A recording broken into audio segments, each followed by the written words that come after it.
Hello, this is George Easton, Vice President Quality Control with Appraisal Tech, here to give you a little tip on how you could write your reports a little better for the sake of helping it get through quality control smoothly. Now, in this assignment, you could see the report is subject to following repairs, and here it says see attached addendum.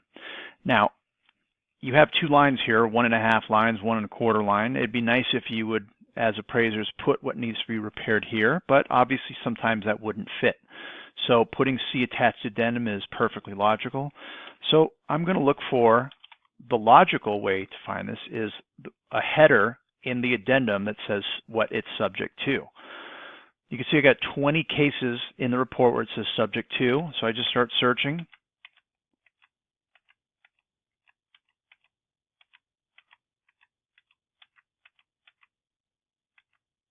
And I've gone through all 20, and there is nothing. So what else could it be listed under? Well, it says subject to the following repairs, so I'm going to search under repair. That's in the report 24 times. So here's the condition of the property. Oh, maybe it's in the condition section, but it's not. There's no mention of a repair in the condition section. No mention of seeing the attached addendum. So I think, well, great, how am I going to find this? However, there's 23 more cases where it says repair, so I will look. Maybe it's buried somewhere.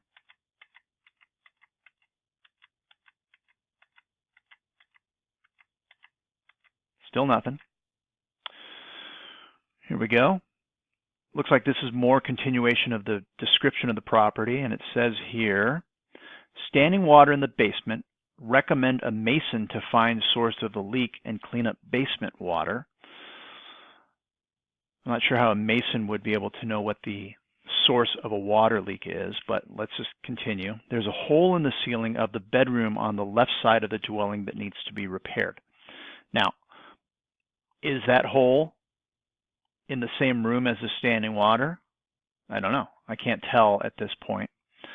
Let's see if there's any more instances where it says repaired. There's not. Okay. So now I'm a little more confused because I'm not sure exactly what needs to be done. The only thing that says needs to be repaired is this hole in the ceiling. Okay. But then it says standing water, recommend a mason to find the source of leak. I don't care if it's FHA or conventional. If you got a leak and you don't know the cause of it, that's affecting the structural integrity of the home.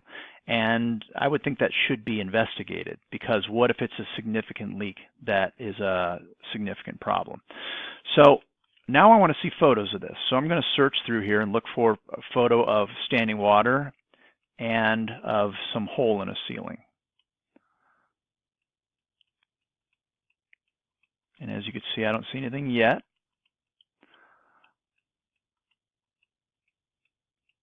All right, nothing yet. What is this? Okay, water in basement, unit 1 left side. Well, that's a lot of water there. And oh, here we go. Hole in ceiling, unit 1 left side. So they're both unit 1. They're both on the left side. Could be something that's related.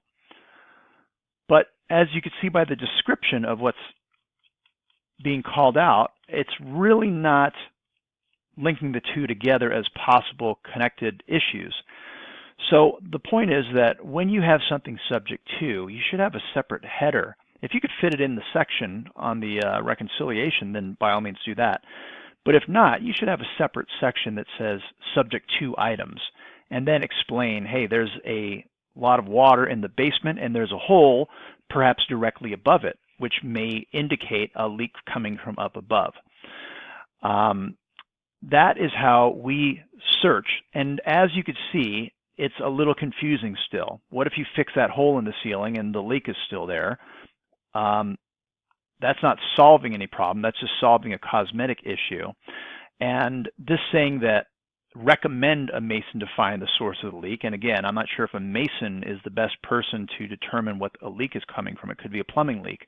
So you got to be very clear on what the subject to items are, so that ultimately, when it gets to the lender will have essentially a punch list of things that need to be corrected in order to make the property clear whatever you made it subject to. Therefore, when we order final, you could go back out and say, all right, this is exactly what I called out, and it's exactly taken care of.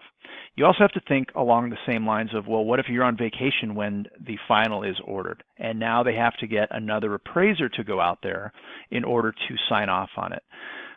You need to make sure that it's clear so that that other appraiser, when they see what you called out originally, is very clear. So when they go out there, they're looking specifically for what was a deficiency.